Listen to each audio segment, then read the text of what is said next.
عايز تتقبل في الكليه الحربيه او كليه الشرطه، طب ما ايه يعني؟ طب ما كل العدد اللي قدامك ده عايزين نتقبل في الكليه الحربيه وكليه الشرطه، عندك انت ايه جديد يفرقك عن كل دول ويميزك عن كل دول؟ اول فكره في الفيديو ازاي تميز نفسك ان شاء الله وسط العدد المهول اللي بيقدم سنويا ده. الاوراق بتاعت التقديم كتيره يا كابتن وانا مش عارف اجهز الاوراق امتى لان وقتي في الثانويه العامه مهم جدا وبيتحرق مني. دي تاني فكره في الفيديو، امتى وازاي تجهز الاوراق بتاعتك عشان ان شاء الله ما تحرقش وقت في الثانويه العامه لان وقتك في الثانويه العامه مهم جدا. مش عارف انزل جيم يا كابتن واظبط جسمي رغم ان في صحابي كمان بينزلوا جيم وبيتمرنوا وانا بركز في المذاكره بس عشان المجموع زي ما انت قلت. هقول لك برضو ازاي تجهز جسمك ان شاء الله باقل الطرق او بامكانيات بسيطه او بوقت معين كده ان شاء الله تميز نفسك بدنيا وسط العدد اللي بيقدم ده. طب التحريات يا كابتن احمد في ناس كتيره في عيلتي عليها قواضي وانا ماليش رجلي في الموضوع ده، هقول لك تعمل ايه ان شاء الله برضو في الموضوع ده. فبدون اي مقدمات كده لان قلت لك وقتك في الثانويه العامه مهم ندخل على طول في الفيديو. الرجاله اللي في الثانويه العامه جه الدور عليكم ان شاء الله عشان تقدموا في اعظم واعرق الكليات في مصر، هي الكليات العسكريه او كليه الشرطه، وده طبعا من وجهه نظري لان الكليات دي عظيمه جدا جدا ما حلفنيش التوفيق وربنا ما كانش كاتبها لي زمان لما كنت بقدم،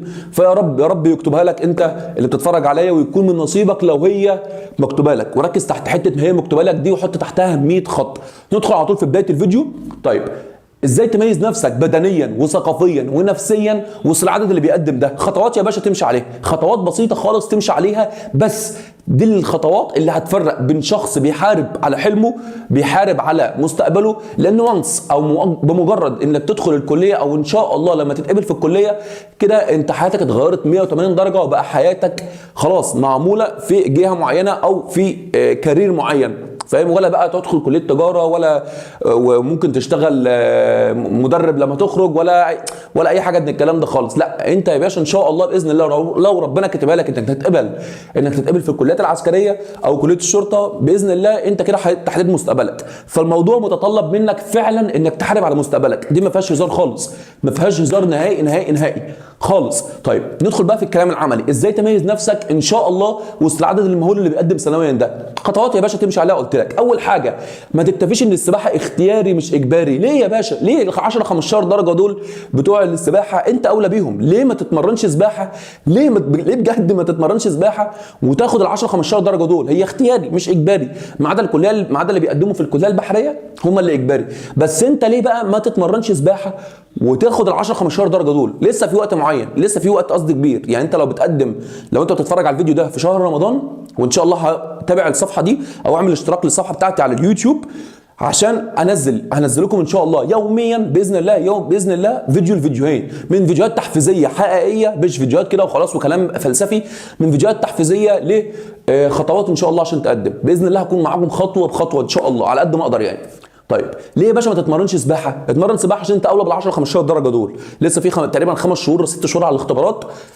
اتعلم سباحه فيهم، اجتهد في الثانويه العامه عشان تجيب اعلى مجموع، وده حط تحتها 100 خط. انا اتفرجت يا رجاله على كل اللقاءات للاعلاميين اللي بيعملوا لقاءات مع قيادات الكليات العسكريه، المقابلات اللطيفه دي انا اتفرجت عليها كلها وفنشتها كلها لما كنت بقدم زمان ودلوقتي. فالموضوع بالنسبه لي عرفت ان شاء الله الخطوات البسيطه ايه، او مفتاح النجاح ايه، او مفتاح السعي ايه، وحط تحت ايدك، حط تحت مفتاح السعي دي 100 خط. انت مش مطالب بالنتيجه، انت مطالب بالسعي. اسعى بس واعمل اللي عليك والباقي بقى سيبه لله، بس مش مطلوب منك اي حاجه ثانيه. سعيد خلاص انتظر النتيجه. مطلوب منك ايه؟ اتعلم سباحه، مهم جدا اتعلم سباحه، اتمرن، انزل اتمرن في الجيم او في البيت. انا معايا رجاله ما شاء الله بيتمرنوا في الجيم او بيتمرنوا في البيت عشان دروس الثانويه العامه والمراجعات والمعسكرات الخاصه بالثانويه العامه، بيتمرنوا في البيت والحمد لله محققين نتائج خرافيه، نتائج خرافيه. وانا الحمد لله غير كل المدربين اللي موجودين على السوشيال، او بحب اميز نفسي غير كل المدربين اللي انا مش بهتم بالشكل بس، انا بهتم بحاجه اسمها الفتنس ليفل، او ان انا اطور لك حاجه اسمها الفتنس ليفل اللي هو معدل اللياقه البدنيه من ضغط بطن، عقله، جري مسافات طويله، الوزن المثالي، قدرتك على الجري لمسافات طويله في اقل فتره ممكنه. بنعمل اختبارات انا والرجاله اللي معايا، بنعمل اختبارات وده هقوله لك في الفيديو، بس مطالب ان انت تكمل معايا الفيديو لحد اخر ثانيه. بعمل اختبارات شهريه او شبه شهريه للرجاله اللي بتتمرن معايا. عشان ايه؟ عشان اقيس بيها الفتنس ليفل بتاعهم واعرف احنا بنتطور ولا لا. لازم اعمل حاجه زي كده. فلو انت حابب انك تبدا التدريب معايا من دلوقتي ابعت لي كلمه تدريب، ابعت لي كلمه تدريب على الرقم اللي طلع قدامك في الشاشه دلوقتي، واتساب. هنبدا تدريب انا وانت، مفيش اي تيم بيني وبينك، انا وانت بس بنكون على الواتساب باذن الله. باذن الله تسيب موضوع التدريب والتغذيه ده عليا وركز انت في مجموعك في الثانويه العامه وعلاقتك بربنا، وده الجزء اللي انا هكلمكم بيه في الفيديو. فوقف الفيديو وابعت كلمه تدريب وارجع تاني كمل الفيديو. وما تنساش طبعا تبعت كلمه كتاب او كلمه تدريب، يعني لو بعت كلمه كتاب هتستلم ان شاء الله او هتعرف تفاصيل كتاب التاهيل باذن الله. لو انت مش قادر تشترك معايا اسال على كتاب التاهيل ده، لانه كتاب PDF مشروح فيه كل حاجه خاصه بالاختبارات، وكمان برنامج تدريبي خاص بالاختبار الرياضي باذن الله هيساعدك برضه. فلو انت مش قادر على الاشتراك معايا، لان الاشتراك معايا مش غالي، الاشتراك رمزي جدا جدا كمساعده مني ليكم، ابدا ابعت كلمه كتاب عشان تستلم الكتاب بتاعك باذن الله. يعني ندخل على طول في الفيديو. مجموعك في الثانويه العامه، علاقتك بربنا وعلاقتك باهلك دول حط تحتهم 1000 خط. 1000 خط. الاعداد اللي بتقدم اعداد مهوله ما شاء الله، بتكتر سنويا، اعداد مهوله. فانت لازم تميز نفسك بدنيا وثقافيا ودينيا وبدنيا. فخلاص مجموعك في الثانويه العامه انك تتعلم سباحه كمان، دي شيء مفروغ منه، مفيش حاجه اسمها 10 15 درجه بتوع السباحه دول اختياري مش اجباري، خلاص اركز في الباقي. لا، انا داخل عايز اجيب تفوق رياضي، عايز اجيب تميز رياضي، عايز اجيب نتيجه رياضيه تبهر الكليه. انا حط دي في بالك، حط دي في بالك. انا عايز اوصل مع الرجاله سواء اللي بيتمرنوا معايا او الرجاله اللي بنصحكم دلوقتي ان الاختبار الرياضي ده بقى سهل، بقى يعني تسخين، بقى ورم اب، تسخين. فاهمني؟ فركز كويس جدا في اللي انا بقوله. تاني، مجموعك في الثانويه العامه انك تتعلم سباحه عشان تجيب اعلى مجموع تقدر عليه في الاختبار الرياضي، انك تعمل انك تهتم بمجموعك الرياضي، وانك تهتم بعلاقتك بربنا. قيام الليل التزم فيه كويس جدا جدا جدا جدا عشان تحقق فيه او عشان ربنا يستجيب لدعائك، والدعاء فعلا بيغير القدر. طلع صدقات كتير بنيه انك ان شاء الله ربنا ينول لك المكان ده، او انك تتقبل في المكان العظيم ده سواء الكليه الحربيه او كليه الشرطه، لان ده تحديد مستقبل ما فيهوش اي هزار، ومطالب وانت مطالب انك تسعى، ما فيهاش اي هزار نهائي. تمام؟ النصيحه الجوانيه بقى وانت بتتمرن في الجيم، لو انت ما بتتمرنش معايا يعني، لو انت بتتمرن في الجيم كده ابدا تدريب في الجيم. خلي الهدف بتاعك انك تطور الفتنس ليفل بتاعك، وتطور حاجه اسمها الباور ليفل، وتطور شكل الجسم. لكن اهم حاجه في المقام الاول هو الفتنس ليفل بتاعك، مستوياتك في الضغط والبطن والعقله والجري لمسافات طويله، وتمارين البادي ويت بتاعتك او تمارين وزن الجسم بتاعتك، وكمان التمارين الخاصه بالقوه من ديد ليفت، بنش بريس، سكوات، ميليتري بريس. كل التمارين دي ركز عليها اكتر من انك تعمل ضخامه عضليه. انت مطالب انك تعمل زياده في القوه البدنيه بتاعتك او اللياقه البدنيه بتاعتك. مفيش حد يعني الكليه مش حاطه معيار للضخامه العضليه، لكن حاطين معيار للياقه البدنيه. هم عايزين لياقه بدنيه، انت مالك يا عم؟ هم عايزين لياقه بدنيه، فانت تجهز للياقه البدنيه بس. وانا دوري كمدرب انك تجهز للياقه البدنيه. انا عرفتكم نفسي كتير، مش عارف بقى اعرفكم نفسي تاني ولا لا، بس اللي اول مره يشوفني انا احمد عصام، مدرب لياقه بدنيه، بكالوريوس علوم الرياضه جامعه المنصوره، قسم التدريب الرياضي. ما حالفنيش التوفيق للاسف لما كنت بقدم زمان بسبب غلطه كده اللي انا عملتها، ما كشفتش على جسمي قبل ما اقدم، فطلع عندي مشكله في ظهري، وطلع عندي مشكله في نظري. فللاسف ما كانش ليا التوفيق او ما كانش ليا نصيب ان انا اتقبل في اعظم كليه من وجهه نظري، على الاقل من وجهه نظري اعظم كليه موجوده في مصر هي الكليه الحربيه للاسف يعني. فخلاص يا رب يكون كاتبها لك انت، فلازم تتعلم من اخطاء غيرك. انا ربنا ما وفقنيش بسبب ان انا ما ساعدش قوي في حته الكشف الطبي دي اللي انا اكشف على نفسي قبل ما اقدم.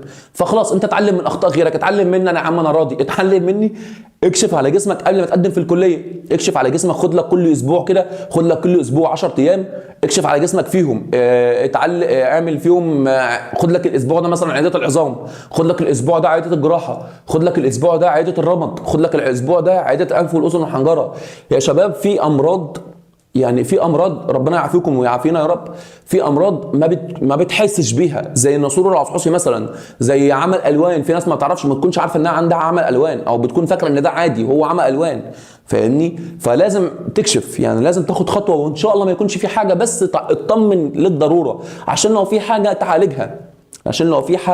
تعالجها. طيب ده الجزء الخاص بانك ازاي ان شاء الله تميز نفسك. انت كده عملت كل حاجه، انا عايزك توصل لحته اللي انت عملت كل حاجه، والباقي ده بتاع ربنا مش بتاعك. يعني الباقي ده بتاع ربنا وقدر، يعني واللي كاتبه له ليك واللي كاتبه ليك.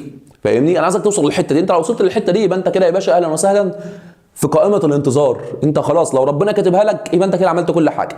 مش ربنا مش كاتبها لك، حاول تاني وتالت ورابع. يا شباب انا ليا زمايلي ما شاء الله دلوقتي ضباط في الجيش او الشرطه، ما اتقبلوش معايا اول سنه وقدموا تاني سنه، زمان لما كنا بنقدم، وقدموا تاني سنه واتقبلوا، او ربنا وفقهم واتقبلوا.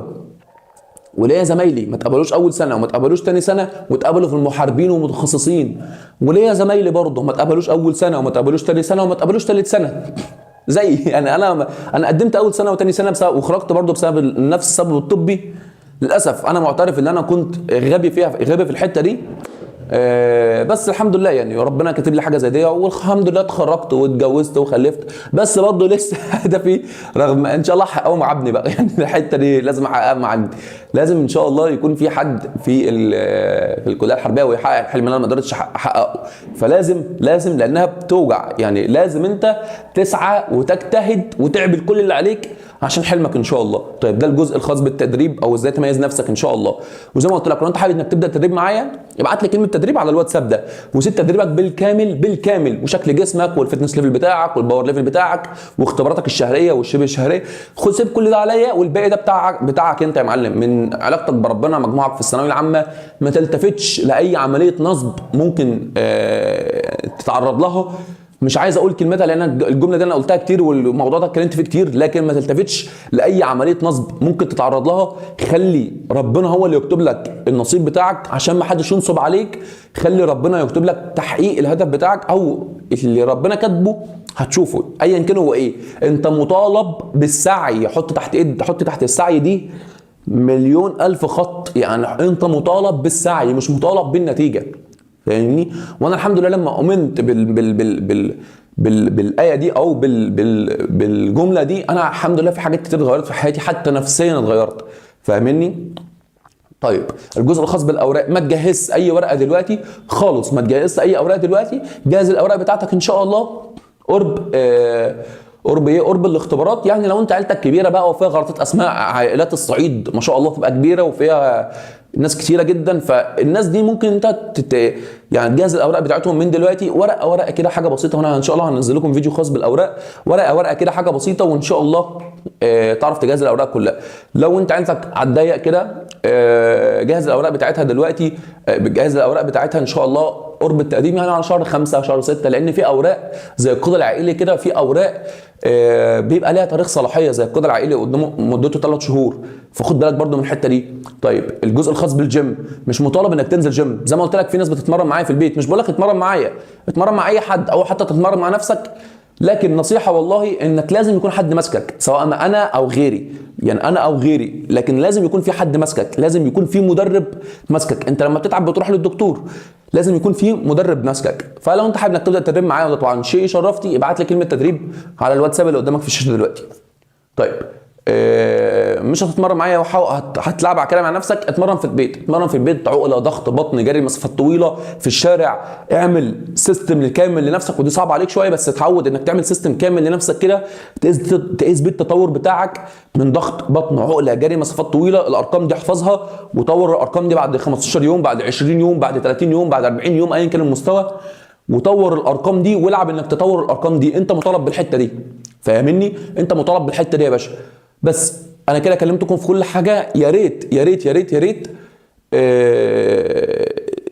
اعمل اشتراك للقناه وشغل زر الجرس، عشان احنا يوميا ان شاء الله، ده امر مفروغ منه، والمره دي بجد ما تقلقوش، يوميا على القناه دي اللي فيها 450,000 تقريبا، مش القناه الثانيه ومش القنوات الثانيه، لا على القناه دي ان شاء الله هنزل فيديو يوميا، الفيديوين ل3 باذن الله. يعني اي حاجه ان شاء الله شايف انها ممكن تساعدك انك تسعى او انك تجتهد، انا ان شاء الله هدور عليها كده وهجيبها لك واحطها لك هنا في الفيديو.